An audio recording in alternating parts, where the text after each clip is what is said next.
My rose tinted dreams, wrinkled silk on my sheets. I don't see nobody but you. Assalamualaikum. Waalaikumsalam warahmatullahi wabarakatuh. Bagaimana kabarnya nak hari ini? Kurang baik, Bu.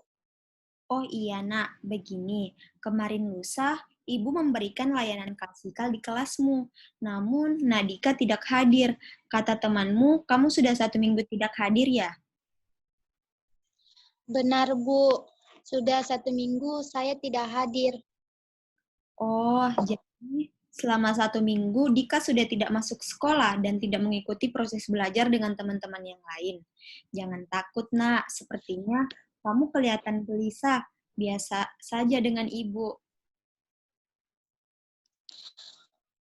Iya, Bu. Saya takut karena saya sudah tidak masuk selama 1 minggu.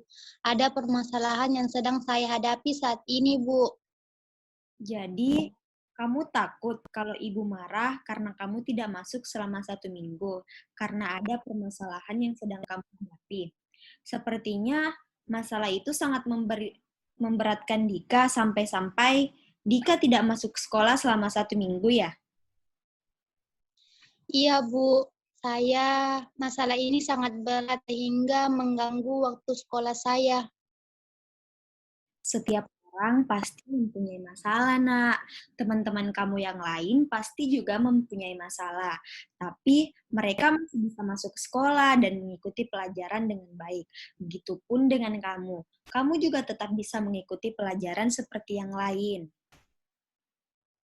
Akan tetapi masalah saya ini berat, Bu. Saya menjadi malas sekolah karena sudah tidak ada lagi motivasi dan dukungan saya untuk sekolah.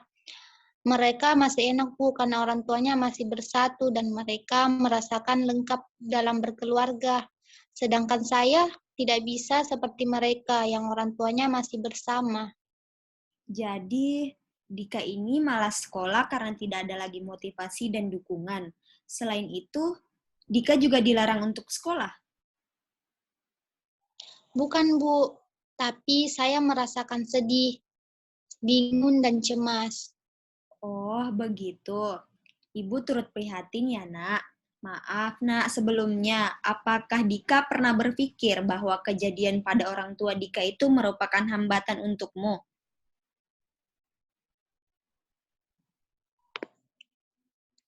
Iya, Bu. Itu merupakan hambatan bagiku sehingga aku merasakan cemas, bingung, dan sedih karena seorang yang memotivasi saya dan selalu memberi dukungan ini telah berpisah, Bu. Jadi, Dika ini berpikir bahwa motivasi dan dukungan sudah tidak ada lagi, sehingga Dika malas untuk masuk sekolah. Bukannya dengan Dika ke sekolah akan mendapatkan motivasi dan dukungan di kelas? Iya, Bu, tapi saya merasakan hal yang beda saat ayah dan ibuku berpisah. Teman Dika satu kelas belum mengetahui keadaanmu sekarang, nak. Sehingga kamu malas untuk masuk sekolah. Bukannya dengan saat sekarang kamu harus bisa membuktikan bahwa motivasi dan dukungan itu pasti ada. Justru temanmu lah menambah motivasi dan dukungan untuk ke sekolah. Begini, Bu, ayah dan ibu saya baru berpisah seminggu sebelumnya itu, membuat saya sangat sedih, bingung, dan cemas. Saya selalu berpikir bahwa orang tua saya lah salah satunya dari motivasi dan dukungan saya untuk ke sekolah. Saya belum berpikir ke sana, Bu, karena mereka belum mengetahui keadaan rumah tangga ibu dan ayahku. Hal apa yang membuat orang tua kamu berpisah, nak? Menurut mereka, kata ibu dan ayahku tidak lagi cocok untuk bersama karena banyak hal yang dipermasalahkan, bahkan dalam hal ekonomi. Jadi mereka memutuskan untuk berpisah, Bu. Oh, jadi begitu permasalahannya. Jadi sekarang Dika ikut dengan siapa? Saya ikut dengan keluarga ibu saya, Bu. Lalu ibu dan ayah Dika di mana? Kalau ibu saya mencari pekerjaan, Bu, tapi kalau ayah saya tidak tahu di mana ia sekarang. Semenjak orang tua saya bercerai, saya merasa ditinggalkan, Bu. Hal ini membuat saya menjadi sedih, bingung, dan cemas, bahkan stres, karena saya tidak bisa jauh dari kedua orang tua saya, Bu. Sepertinya kita begitu terpukul dengan perpisahan mereka.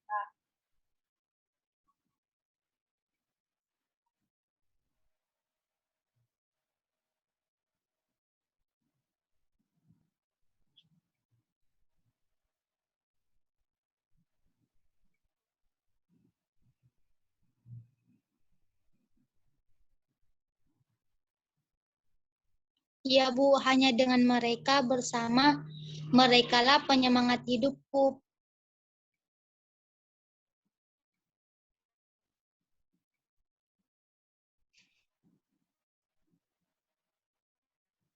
Sekarang, Dika coba pikirkan, hidup ini tidak hanya bersama ibu dan ayah. Bukalah pemikiran kamu, Nak. Bukan hanya mereka yang dapat memberikan inspirasi, akan tetapi cobalah lihat keluarga dari ibumu. Ibu yang begitu giat untuk membiayai, merawat, serta melindungimu. Itu bisa menjadi penyemangat Dika dalam belajar, walaupun status mereka sudah berpisah. Lagi pula, Dika sebentar lagi akan mengikuti ujian nasional kan di sekolah. Pikirkan secara nyata tindakan yang dilakukan seperti ini tidak masuk sekolah, bukankah malah membahayakan suksesnya kamu, Nak, dalam belajar? Iya sih, Bu. Masalah yang saya alami ini memang mengganggu konsentrasi saya dalam belajar. Apalagi sebentar lagi akan menghadapi ujian. Jika saya terus seperti bisa-bisa saya tidak lulus. Tapi jika saya melupakan masalah saya pasti dapat lebih berkonsentrasi dalam belajar, Bu. Jadi, ada pikiran untuk mencoba melupakan masalah yang kamu alami, begitu? Iya, Bu. Tapi bagaimana saya harus memulainya? Begini, lakukanlah hal-hal yang menjadi hobi kamu, Nak, dan teruslah berpikir positif, sekaligus sharing dengan teman dekat, lebih seringlah berinteraksi dengan mereka. Bagaimana menurut Dika sendiri? Iya sih, sepertinya saya harus sering-sering berkumpul dengan teman-teman, karena saat ini saya juga merasa kalau tidak sakrab dulu. Kalau begitu, saya akan berusaha untuk mencoba membuka diri lagi dengan mereka, sehingga saya dapat melupakan masalah saya. Saya lebih berkonsentrasi dalam belajar, supaya saya dapat lulus dengan nilai yang memuaskan, dan cita-cita saya dapat diraih. Selain itu, pengalaman ke orang tuaku akan jadi dorongan untuk kesuksesan kelak, Bu. Berusaha dengan semangat ya, Nak. Jika dilakukan dengan sungguh-sungguh, pasti kamu dapat melakukannya. Iya, Bu, terima kasih atas solusinya. Setidaknya kini membuat saya senang dan dapat berpikir lebih masuk akal. Sama-sama, Nak. Apakah masih ada yang Dika ingin sampaikan kepada Ibu? Sudah tidak ada, Bu. Oh iya, Nak. Kalau begitu, belajar dengan semangat ya. Iya, Bu. Baiklah, kalau begitu, kita tutup pertemuan kita hari ini. Assalamualaikum warahmatullahi wabarakatuh. Waalaikumsalam warahmatullahi wabarakatuh, Bu.